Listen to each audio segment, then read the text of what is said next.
Bonjour, moi c'est Héloïse, je suis prof de SVT.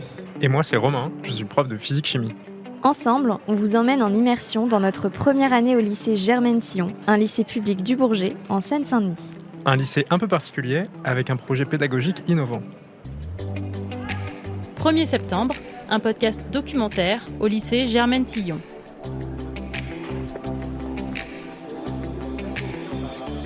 Là, on est en mai, c'est la journée porte ouverte. On présente des projets sur lesquels les élèves ont travaillé pendant plusieurs mois dans le cadre d'ateliers interdisciplinaires. Tout le monde peut venir nous voir, les élèves, les profs et les parents. Et du coup, là, vous avez notre mur végétal avec quelques fleurs et quelques plantes crassules. Avec des élèves de seconde, on anime l'atelier plastique et chlorophylle. On a créé un mur de plantes avec des bouteilles en plastique qui font office de pot. Le principe, c'est de créer un élément esthétique à moindre coût en valorisant les déchets et les petites plantes. Là, on a déjà une feuille là. Quel type de mur végétal on allait faire? Quelle plante utiliser? Avec tous les noms de plantes. Après, on a choisi quelques-uns. Alors en fait, il y a 3 colonnes et sur chaque colonne, il y a 3 à 4 plantes qui sont mises. Les bouteilles, elles sont à l'horizontale. Et dans les plantes, on a de la campanule, on a du géranium, un petit sapin, de l'iris, du lierre qui a pris cher d'ailleurs. Ici, là, c'est les premières questions qu'on s'est posées pour faire notre mur végétal que vous voyez ici. La première, c'est quel type de mur végétal. La seconde, c'est quelle plante utiliser. Et enfin, la dernière, c'est quelle bouteille utiliser. Il n'y a pas de notation, il n'y a pas d'enjeu ou quoi. Ils peuvent vraiment apprendre des choses dans un contexte plus relâché. On a quand même parlé de pollinisation, on a parlé de recyclage, voilà. Des choses quand même qui passent, mais de façon plus subtile. Et peut-être qu'ils s'ancrent mieux finalement aussi, je pense, puisqu'ils les associent à quelque chose qui leur plaît, qui leur a plu. Je pense que c'est top de faire des trucs comme ça, quoi. Moi, j'anime l'atelier Repenser son alimentation. Mes élèves ont fabriqué un déshydrateur pour faire sécher de la nourriture. Et là, on a pris des pommes. Le déshydrateur, déjà, il s'arrête quand le capteur il détecte le pourcentage d'humidité qu'on avait voulu de base. C'est-à-dire, je crois que c'est 40% d'humidité. Une fois que ça arrive à ce stade-là, ça s'arrête complètement, du coup il n'y a pas de problème. Au niveau de la sécurité, si ça commence à trop chauffer, par exemple, ce qui peut arriver, ça s'arrête totalement déjà. Du coup il n'y a pas de problème et même s'il y a quelque chose, on peut débrancher. On a fait un petit essai avant, donc ils savaient ce qu'ils avaient à dire et l'enchaînement du DAPO, et puis ils ont bien travaillé, donc oui, ils sont à l'aise. Ouais. Laisse-le dehors. On a commencé à déshydrater des pommes. Donc là, c'est pas complètement déshydraté, mais c'est bientôt. Il faut patienter quand même quelques minutes et voilà.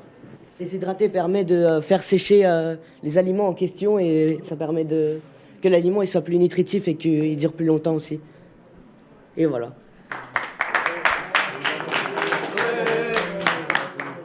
Tout au long de l'atelier, j'étais pas forcément très certain de l'implication des élèves, en tout cas de tout le groupe. Et en fait, pendant l'atelier, j'ai vu qu'il y a eu une bonne synergie entre les groupes. Et ça a bien marché, tous les groupes ont fait leur job, ils l'ont bien fait. Et je crois qu'ils ont aimé l'atelier en plus.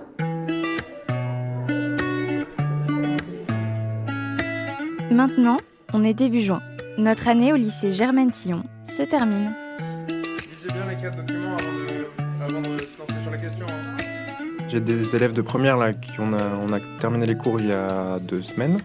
Je leur ai dit au revoir du coup. Après, c'est pas forcément les élèves que je connaissais le plus, avec qui j'avais le plus d'affinité, mais ça fait quand même quelque chose quoi, de plus voir ces élèves. En fait, il y en a, ils s'en sont foutus un peu, ils étaient plus préoccupés par le fait qu'ils avaient plus cours, et donc ils étaient très contents pour ça. Et il y a un autre groupe où ça s'est bien passé, ils m'ont demandé si j'étais là l'année prochaine, que c'était bien. Moi, j'ai encore le mémoire à faire, mon mémoire de master à faire. Donc en fait, c'est ma principale préoccupation maintenant.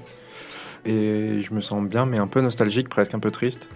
Parce que l'année se termine, une partie de mes élèves, je les vois plus déjà. Ça me fait un peu de peine de partir aussi d'ici, quoi.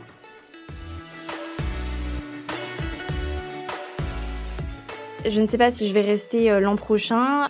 Ils peuvent nous faire languir tout l'été avant de nous dire où est-ce qu'on sera affecté. Mais il y a plus de chances dans le sens où il y a les heures. Et en plus, vu que j'ai effectué une partie de mon service au micro-lycée, qui est un poste spécial, j'ai fait une lettre de motivation appuyée par la direction. Donc la décision est dans les mains du rectorat. Mais on va dire que pour eux, de toute façon, il faut qu'il y ait quelqu'un sur ce poste. Et autant que ça soit quelqu'un qui, du coup, a un peu l'expérience du poste et qui est appuyé en plus par le reste de l'équipe. Donc après, les arcanes du rectorat sont mystérieuses. On verra bien ce qui se passe, mais j'espère rester, ouais.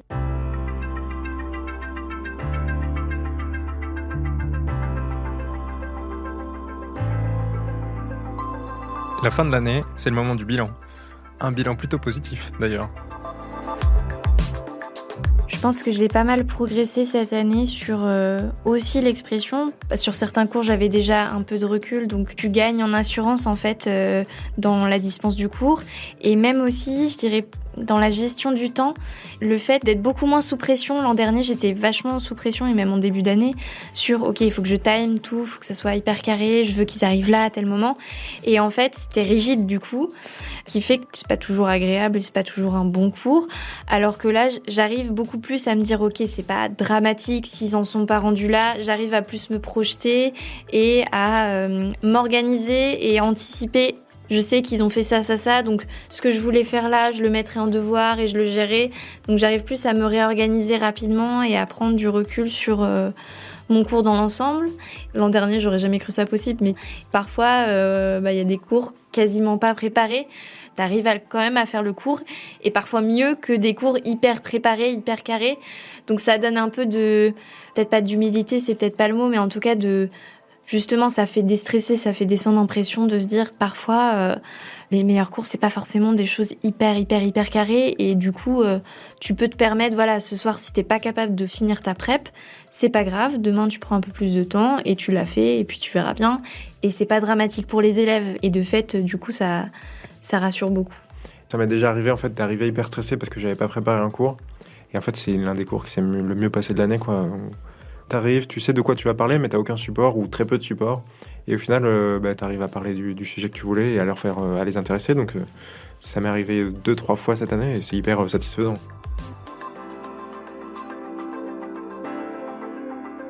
On se sent très bien dans ce lycée. La concertation a permis de créer un lien avec les autres profs et de favoriser le bien-être des élèves. C'est sûr que quel que soit le lycée où on sera affecté l'année prochaine, on gardera en tête cet esprit collectif. Mais il y a quand même des choses qu'on pourrait améliorer. Par exemple, la charte de l'évaluation. On est censé permettre aux élèves de rattraper une évaluation ratée. Ça demande aux professeurs en fait de faire forcément avant chaque devoir une fiche récap, de reprendre tout le cours, faire les points par point ce qu'il faut savoir ou savoir faire. Il y a l'obligation de rattrapage. Pour moi, ça peut être un problème dans le sens où il y a des stratégies d'évitement. Donc c'est en gros des élèves qui viennent pas au devoir, qui attendent que la classe le fasse. Ils récupèrent les questions ou le corriger et après ils le font. Donc si je changerais quelque chose, c'est peut-être quelques lignes dans la charte pour qu'elle soit, un peu plus sévère, mais un peu moins permissive pour les élèves en tout cas. Que ce soit dans le cadre de la charte ou vis-à-vis de ma propre conception d'évaluation, c'est clairement à optimiser et à améliorer au fil des années, parce que il y a le cas des élèves qui sont absents, le cas des élèves qui aussi veulent avoir une remédiation. Donc c'est pas exactement la même chose, c'est-à-dire que des élèves qui ont raté un contrôle et qui aimeraient bien le rattraper. Donc c'est hyper chronophage en fait. Déjà sur juste une évaluation, j'essaye souvent de faire 2 sujets pour pas qu'il y ait de la triche, parce qu'évidemment ils sont tentés, donc ils regardent ce que les autres mettent. Donc en fait tu te retrouves pour une évaluation à faire 3 voire 4 sujets. Multiplié par le nombre de classes que tu as et de niveaux que tu as, ça devient vite assez étouffant. Du coup, je l'ai peu fait. J'ai quasiment pas fait rattraper, ou alors je faisais rattraper le même sujet, ce qui, je trouve, n'est pas juste, du coup, par rapport à ce que Romain a pu évoquer. On est plutôt convaincus par le fonctionnement du lycée, mais Nathalie, une autre prof qui est très impliquée dans le projet, a entendu plusieurs critiques. On est laxiste, on refuse de mettre 0, on enfile des perles avec des IDIS non notés, interdisciplinaires, alors qu'ils ne savent ni lire, ni écrire, ni compter. On ferait mieux de faire 1 heure de maths et 1 heure de français en plus. On leur dit que c'est très très bien, même quand c'est très très nul ce qu'ils font. On surnote. Avec le contrôle continu, on a de bons résultats aux examens, c'est pas étonnant, on leur met tous des bonnes notes même quand ils font rien. On accepte l'inacceptable en termes d'incidents. On va faire du tutorat pour des élèves à qui il faudrait juste mettre un coup de pied aux fesses, etc. Donc voilà. Il y a un habillage parfois extrêmement politique d'un clivage qui est, on va dire, politique aussi, c'est-à-dire la vision de l'éducation. Il y a un effet coercition du projet par rapport à la liberté totale qu'a un prof seul dans sa classe, dans sa discipline. C'est incontestable. Mais pour nous, c'est pour les bienfaits de l'élève. On ne pourra plus effacer ça de sa mémoire.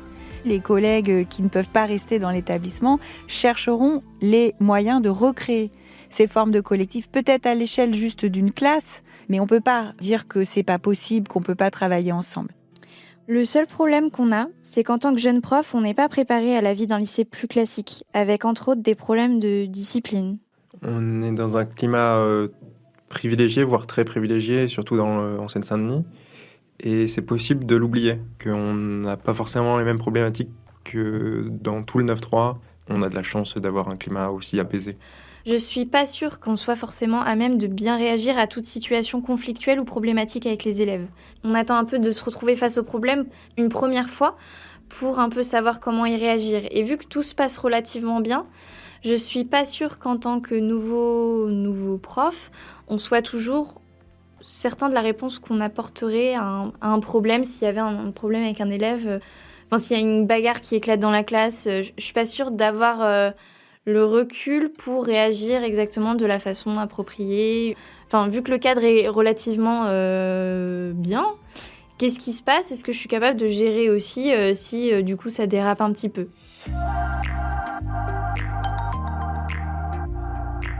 C'est clair que le fonctionnement du lycée nous aura marqué dans notre début de carrière de prof. Pour l'instant, ni Romain ni moi n'avons envie de changer de voie. Alors moi je suis arrivé déjà en stage en questionnement en fait.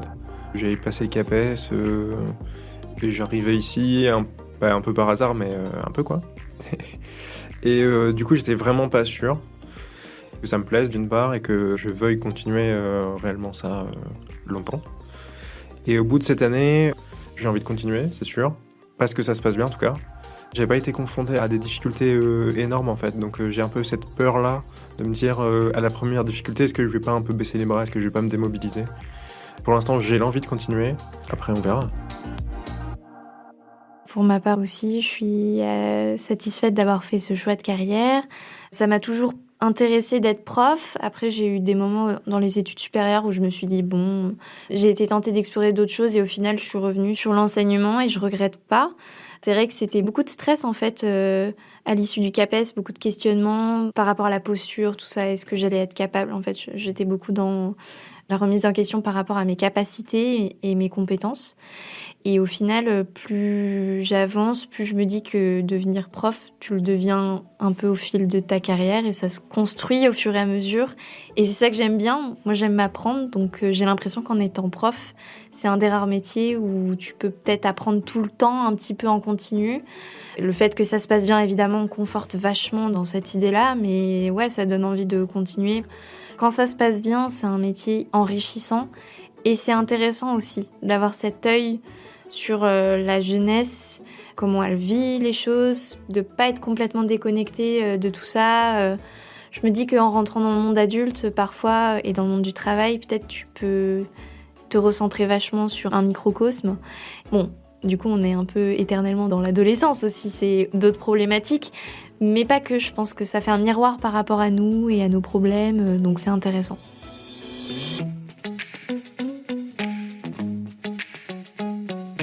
Cet épisode a été écrit et enregistré par Samia Basile.